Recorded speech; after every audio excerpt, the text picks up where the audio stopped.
Hello, librarian Alex, and today's tale is from Chinese folklore, The Magic Paintbrush. This version is written by Julia Donaldson. Why don't you know she also wrote The Gruffalo, of course, and lyrical illustrations by Joel Stewart.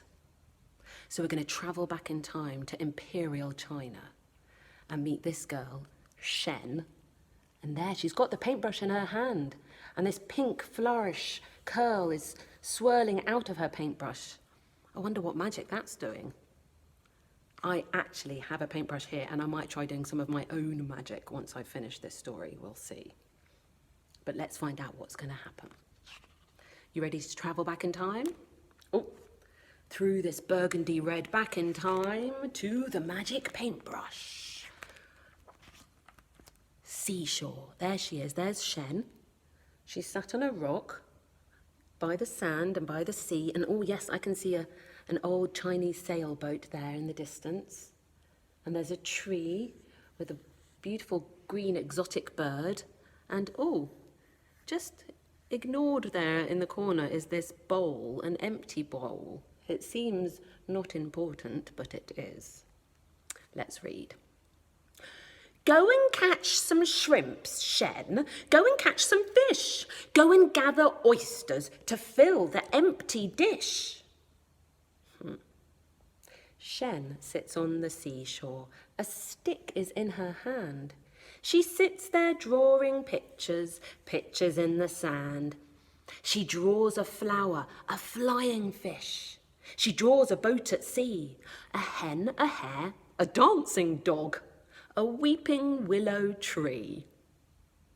So she's having fun drawing these pictures. Can you see them? Well, that's the boat, isn't it? And that's the flying fish. And what we've got here, oh, is that the dancing dog? And there's a flower. Is she doing the job she's meant to be doing? She's not filling the empty bowl with fish and shellfish from the sea. But what's happened now? A wave has come in and there's a gentleman sat on the rock. The waves roll in and wash away the pictures in the sand. But on a rock there sits a man. A brush is in his hand. He looks around. He calls to Shen. Come here, he whispers. Hush. We don't want all the world to know about this magic brush. He slips the brush into her hand and tells her to be sure never to paint for wealthy folk, but only for the poor. I love the way he's handing her that brush with both his hands in a kind of dignified gift, giving her the brush. Well, what do you think's magic about the brush? What can it do? Let's find out. Oh, she's come back home. And that dish is still empty. She didn't do her job, and that's her mum. Can you see that look she's giving her, like, And her dad and her brother, and she's holding the brush in her hand. Did you catch some shrimp, Shen? Did you catch some fish? Did you gather oysters to fill the empty dish? No shrimps, no fish, no oysters. She laughs and runs inside. She paints a pot, then stands and waits until the paint has dried. Ta-da! That's her painted pot. What's happened? It's come to life. The paint dries on the paper. The painting of the pot is not a painting anymore, but real and steaming hot. Can you smell it? The pot is full of shrimps, Shen. The pot is full of fish. The pot is full of oysters to fill the empty dish. Wow!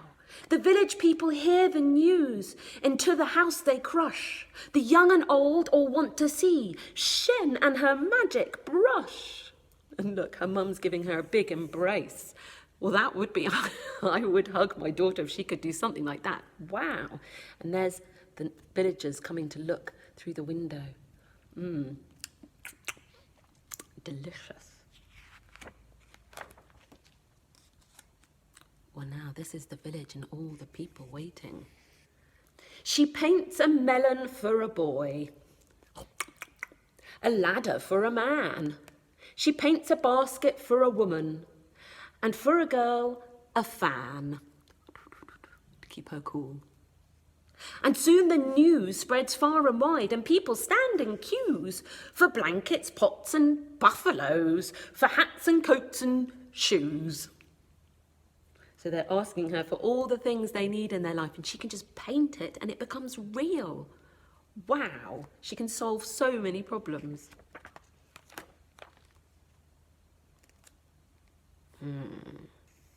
Who's that? The news spreads over fields of rice and over desert sands until at last inside Shen's house the powerful emperor stands. I order you to paint a tree and make it very big. Instead of leaves, paint golden coins, 100 on each twig. Shen shakes her head. Your Majesty, I promised to be sure, never to paint for wealthy folk, but only for the poor. The emperor scowls and stamps his foot. He bellows to his men, seize the magic paintbrush and seize the girl called Shen. Ooh, he is a meanie. And there she is. Look, she's locked up in prison. Now Shen sits in a prison upon a cold stone floor. She waits until the emperor opens the prison door. He holds the magic paintbrush. He orders, paint the tree. Paint me my tree of golden coins, and then you shall go free.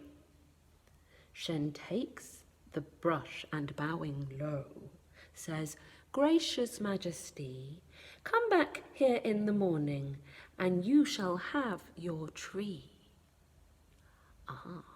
But she's got the magic paintbrush now. What could she do? Are you thinking what I'm thinking? Maybe she could paint a way to escape. What would you do? Maybe she could paint a door, paint a tunnel, paint someone to come and help her. Aha! This is what she paints. Look at that. Beautiful picture. That's a horse, and what's that up there? Yes.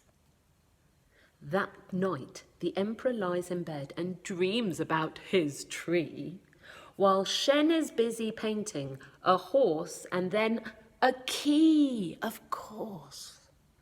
The key turns in the prison door, and Shen stands free outside. She climbs onto the horse's back and swiftly starts to ride, galloping, galloping, galloping. And look at her, she's riding through the night, a beautiful crescent moon and the stars are out. She's free. Where are my coins? The emperor shouts. Where is my golden tree? Where is the magic paintbrush? Where is the magic brush? He cries. Who let the girl go free? He climbs onto his fastest horse and rides with all his men. Over the fields and desert sands, they gallop after Shen. Oh no, they're coming for her. And look, they've got swords and spears. And there he is at the head of this army. No. And there she is, surrounded by her villagers. It's Shen, she's back again. The neighbours gather round, but Shen is painting silently whilst distant hoofbeats sound. Well, that's a difficult one to say.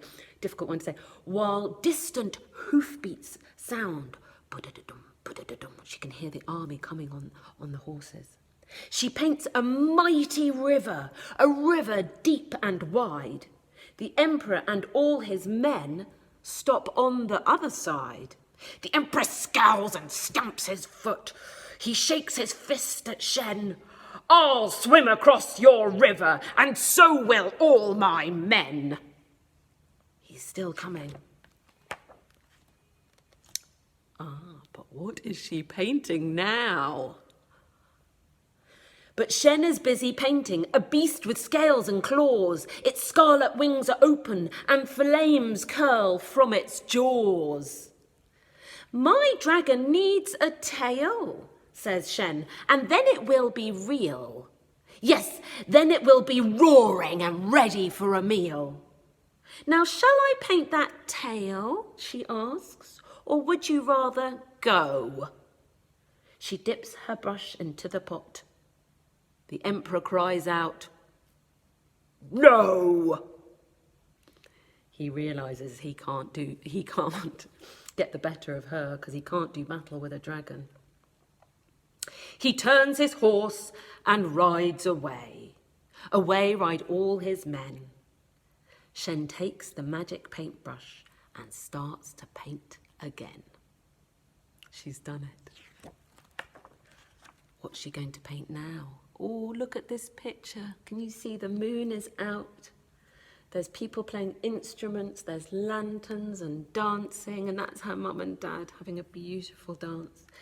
She paints a mound of golden rice and cakes like little moons and drums and flutes till all the streets ring out with merry tunes. The sun goes down, the moon comes out and shines as bright as day, while Shen and all the villagers dance the night away. Wow, so she's given her whole village a party. What an incredible paintbrush. Isn't that a magical story? Thank you to Macmillan for letting me read it. What would you paint if you had a magic paintbrush? Well, I have to say, I'm feeling a bit peckish. I'm a bit hungry. I really feel like a piece of fruit. So, right, I'm going to see if this is going to work now. I've got my paper here. I've got some paints. There's my palette. I've got a paintbrush. Now, let's see. There's my brush. Let's see if my brush is magic. I'm going to see if I can paint an apple. Let's see. Oh, it's a nice red, juicy apple. Let's colour it in. Oh, yes, I think that's a good size. Can you see that? Oops. There we go. It's quite difficult to paint on a video. And I'll give it a stem. Oh, now, I just have to wait for it to dry, don't I? Is that what happens? Wait for it to dry. I think it's getting dry. Shall I see if I can take it off the page? Oh my gosh! It's turned into a real apple. Do you think that worked? I'm not so good at magic, maybe. Maybe you could have fun trying to see if you can draw a picture and then turn it into an object. I don't know. Bye.